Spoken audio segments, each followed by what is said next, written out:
What's up, guys? What's the difference between financing the apartment buildings with 2 to 4 units versus financing the building that has 5 or more unit properties? Let's talk about it today.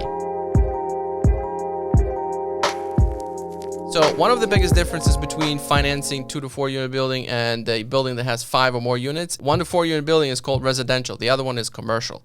Commercial financing is not as favorable for the buyer. It's usually 25 years, not 30. It's usually higher interest rate versus lower interest rate, and you usually have to put much more money for the down payment. So what's the reason for you to go into the 5+ unit, and why so many people are buying 2 to 4 unit buildings? Because if you look at the prices, 2 to 4 unit buildings are priced way too much. They cost way too much money. If you calculate by per unit price, it's much more than a commercial unit. It's much easier to buy those 2 to 4 unit buildings. You don't have to have 25% down versus commercial one. You always have to do it 25 to 30% down. For the 2 to 4 unit building, you can do with 5, sometimes 10% down, sometimes even 3.5 if you qualify for FHA financing. That's why it attracts a lot of buyers, and that's why the price goes up, because a lot of new and even first-time home buyers like to buy these 2 to 4 unit buildings for themselves and to rent out the other units just to help out with the payments. So that brings a lot of demand, that brings a lot of buyers to the table, and that's why the price goes up. And the price per unit is much higher than the buildings that have 5 or more units. And so if you calculate just by the price per unit, the 5 and more units are much more favorable. The taxes are a little bit cheaper per unit, but the terms of financing, again, it's 25 or 30% down.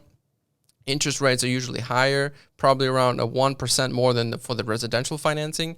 And amortization versus 30 years, it's 25 years. 25 years really brings your payment up. So once you start calculating your cash-on-cash returns, that starts bringing your returns down. But, you know, the 2 to 4 unit buildings, they're not really that much of a smart investment. They're not really for the cash-on-cash return. They're just for gaining net worth, gaining equity, and you can buy $500,000 property with only like 3.5% down, which is $3,000 every thousand. There's like $15,000 down that you have to spend, and plus you're getting 3 units right away with 1 closing cost. So that attracts a lot of people. A lot of people are interested in putting only 3.5% down, buying something that's worth $500,000 to $600,000 nowadays, and locking in that good interest rate for 30 years, not 25. Plus, one more thing: in a commercial loan, every time you buy something, there's a balloon payment inside. So what the balloon means is every 3, 5, or 7 years, depending on the mortgage company, they want you to refinance. They want you to either sell it or refinance it.